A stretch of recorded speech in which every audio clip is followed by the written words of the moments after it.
Hey everyone, this is the kind of updated version of mirrors, okay? Get your coffee, let's have a go at it. Thank you, Lord. Good cup. Okay, mirrors have been around for most of mankind. Once they got to see their reflection in volcanic glass, which was known as black glass or the black mirror. A few people on the channel have made that comment before, as well as mirrors. And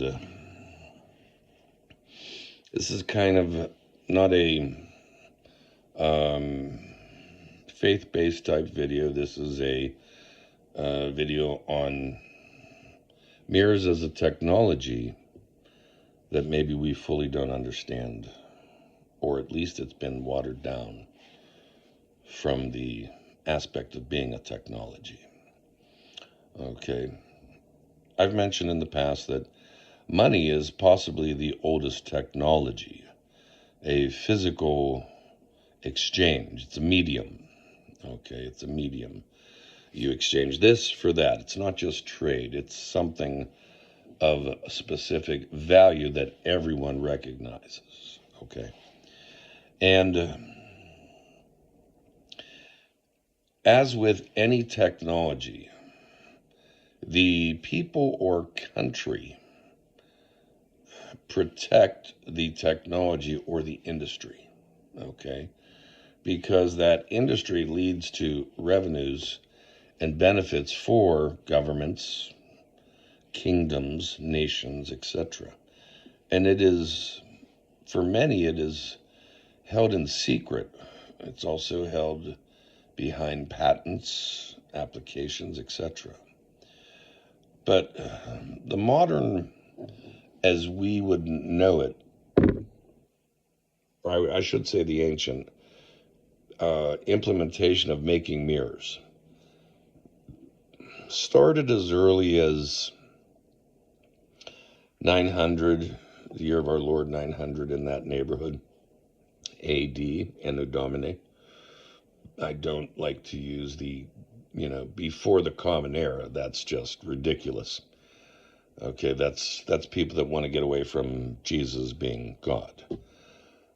But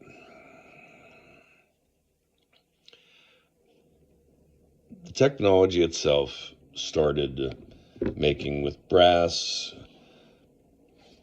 glass with metal backings, usually in a brass form. Glass started being colored to go to compensate for the metal or the wood or the backing, so that there's clarity in the reflection. Okay, they needed some form of reflection in the background of a glass, and the technology was the purity in addition to the backing that made the reflection. Okay, and one of the more extreme technologies that people don't correlate mirrors with is actually known as the chronovisor. Now, this chronovisor has been debunked, or has it? It says it can look back into time. Again, just kind of keep that in the back of your mind when we're speaking of technology associated with mirrors, okay? Now, once they got the perfection of glass, and it took a few centuries to truly get this true form of crystal clear glass, and some mirrors were actually made of pure crystal. So glass is known as mineral crystal, okay? You'll see that today in modern watches. Oh, it's a mineral crystal, glass on the watch. Woo! Well, it was glass for the longest time until plastics came around. Anyway, But anyway, right around the 13th century. Now, there's roughly three areas that made glass. One was Vienna in Austria, Italy, and Venice in Italy also. And these technologies were very artesian, but also very, very guarded secrets, no different than Greek fire, which today we still don't know how to manufacture. That was a fire that burned literally underwater, and it's not a folklore. Okay. Now, there's a lot of folklore associated with mirrors, and I'm going to get into those.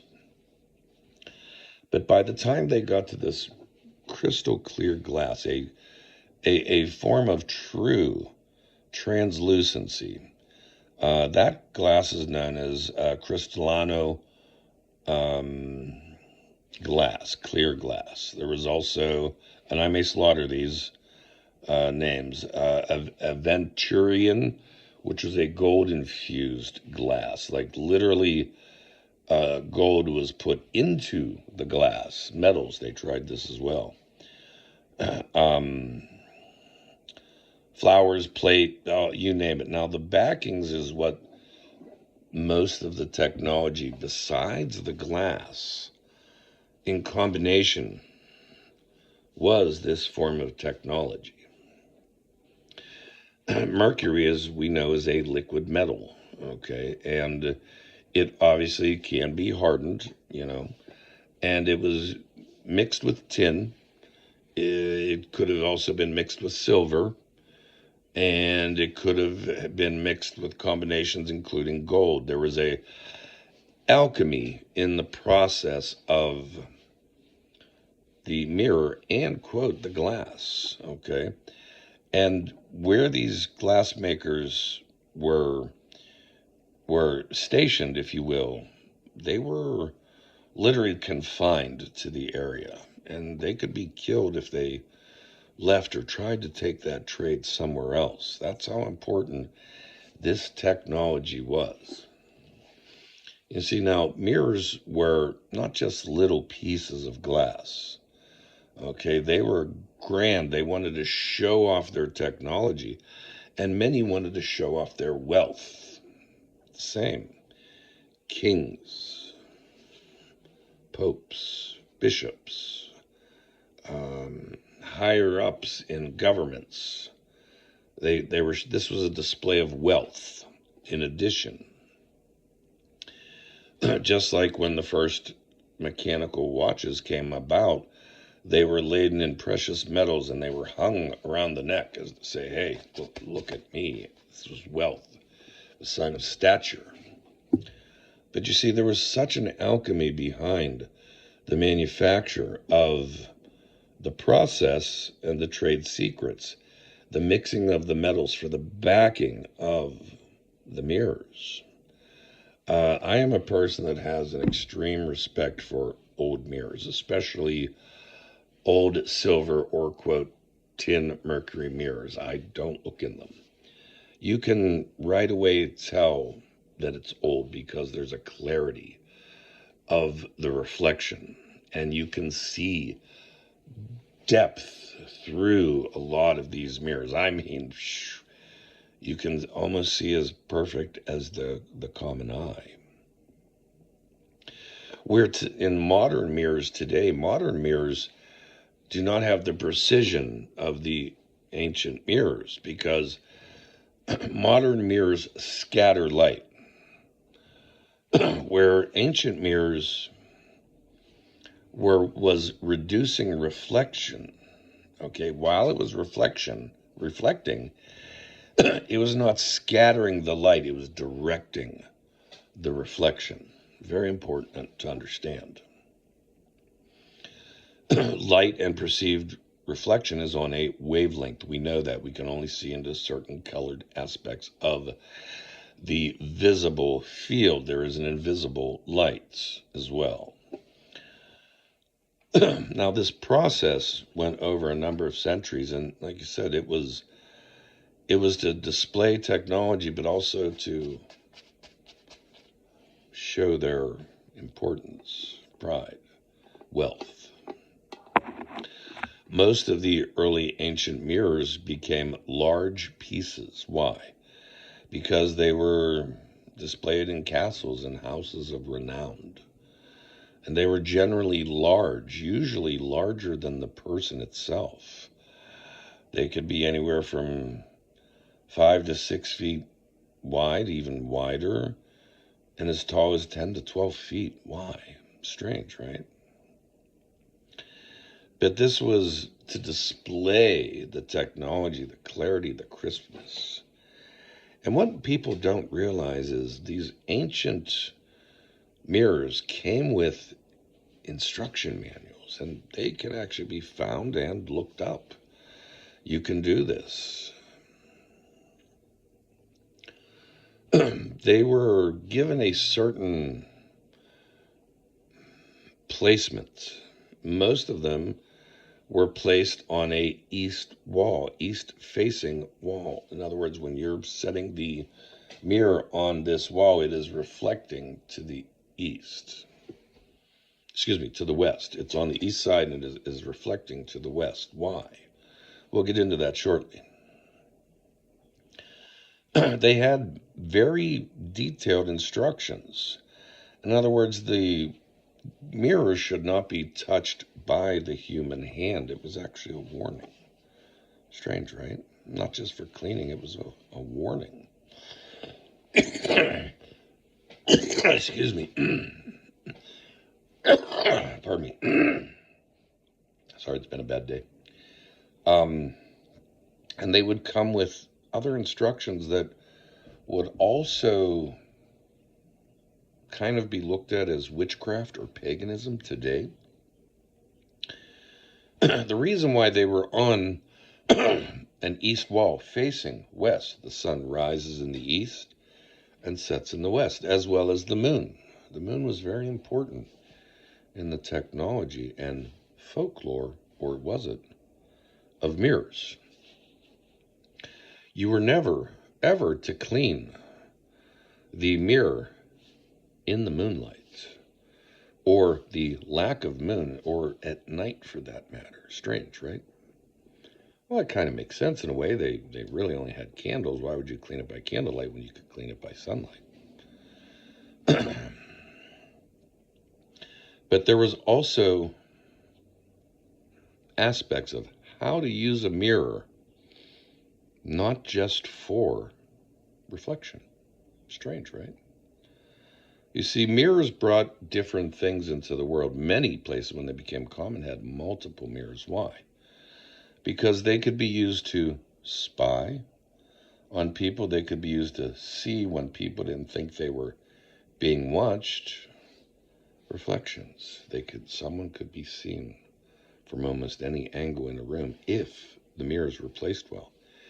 And in that placement on the east wall to reflect west, the early manufacturers of the ancient mirrors warned against putting mirrors directly across from one another. Why? Warned of creating multiple segments, north, south, east, west. They were told where and when to place them because of possible technology or possible paganism and mysticism.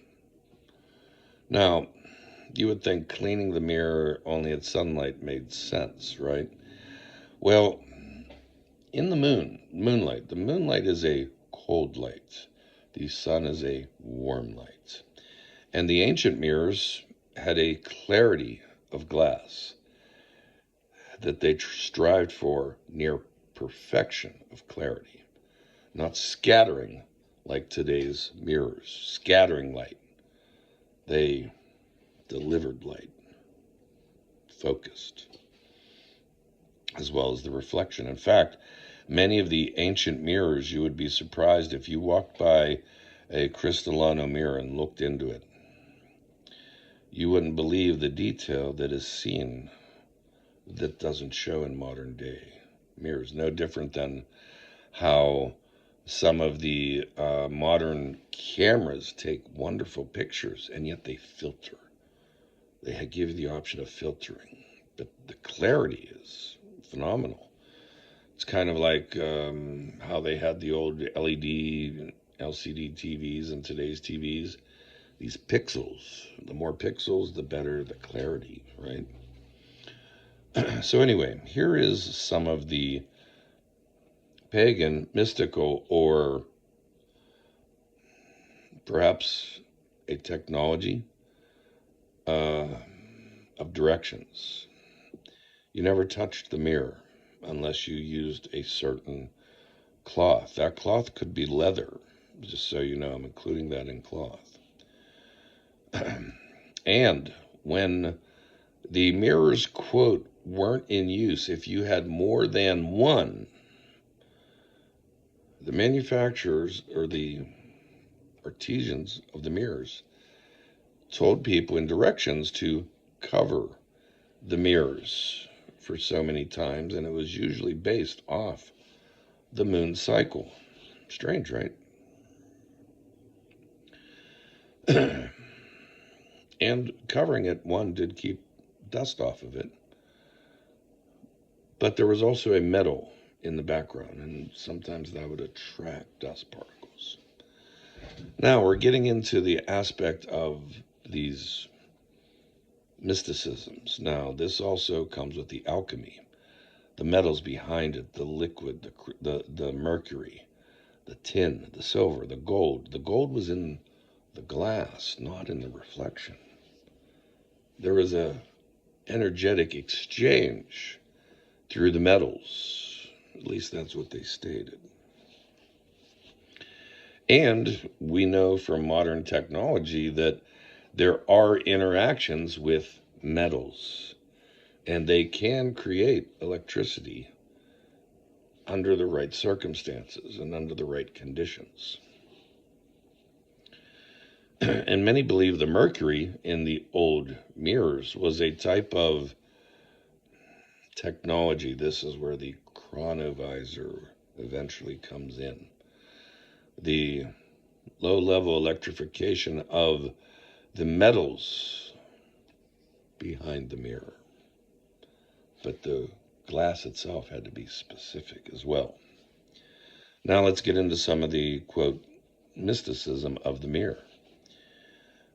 Many believed, and have documented it, that if they looked at a mirror with one or two or three candles, this was a science. Please understand this. And people were performing their own experiments and staring into a mirror for a long time. Many believed it revealed their true heart in the reflection of their inside to the outside. So if you're a nasty person, you wouldn't appear as yourself. You would appear a little more decrepit. If there was something wrong with you, like your liver, your heart, your lungs, your stomach, that could also be reflected in the mirror. Strange. In addition to, why the moonlight? Well, we do know from their instructions that the mirror could not be, quote, charged, if you will, by the moonlight. However, they recommended the moonlight only be used at certain times during the moon cycle. Otherwise, the mirror should be covered. Strange, right? Strange. This is instructions. So is there something to the mirror being, quote, a doorway to the soul or the doorway to a realm? Many would ask that. Many believe that. Give you an example. As mirrors got more popular, okay, in other words, more affordable, the quality didn't lower until after the 1800s, into the late 1800s, moving into the industrial era. That's when the quality of the glass shifted. But you see, even when someone died in a house, depending on Didn't matter what type of mirror. When this technology came out, there was specific instructions to cover the mirror if someone had died in the house. Why? Strange. What would that have to do with anything? Part of that is paganism, part of that is mysticism. Now, you would think that there's definitely something going on here, and quite frankly, I believe there was.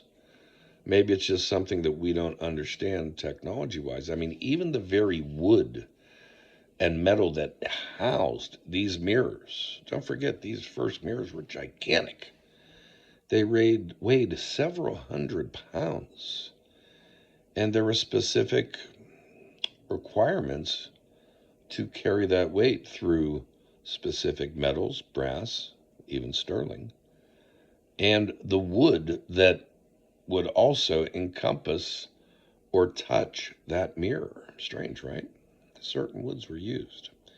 Now we do know back in the early days that they started this in the roughly 900s, and then started perceiving into the 1300s, 1200s is when this really started being very specific and very detail oriented. We know that certain woods made a Stradivarius a certain sound when it came to a violin or an instrument because of the density of the wood. Again, technology in the mirror, an alchemy, a set of technologies all brought together. It literally is the first multi-technology of different things. Now, here's a curious aspect. In the early days, many of these manufacturers were associated with religion. The Catholic Church, the Byzantines, friars, monks, they were in many cases part, if not in the town, to do this. And the chants and the music that they would sing as they worked, and most of that was done by monks. And during the day, those days, there were certain songs that were very popular, but there was a harmony and resonance with what we know today as Georgian or Gregorian chants. And in that day, it was common practice. Now there's frequency, interacting with light, interacting with reflection, interacting with materials. Something to it. And there was instructions even on that. Strange, right? Most of the technologies did not involve a wind instrument, but a corded instrument. Corded. Something that shows frequency. But it also shows that wind instruments could be used during the day near the mirror if it was exposed. These things are weird. Once you dive into these ancient mirrors, it really is a alchemy of sciences putting it together through this technology of a mirror. It's pretty cool, really. And maybe there is technology behind it, just like during the Egyptian days, that we don't realize today what it was used for. Now, we've all heard folklores of mirrors, and I'll be the first one to tell you, I have a very big respect for old mirrors. I won't look into them. And many of you will remember that, some of you, if you're old enough, covering of the mirrors in homes when people died. Usually it didn't just happen, it happened in a lot of religions. Also, many of you will remember the beveled glass mirror. It had a beveled edge. What did that do? Well, that lets you know that it wasn't a recycled mirror. Meaning what? In other words, those edges, see, a mirror could be cut and repurposed. And many did that, no different than that technology of the day. Oops, excuse me. How do I stop that? Getting a phone call while we're videoing. Well, let me end it here.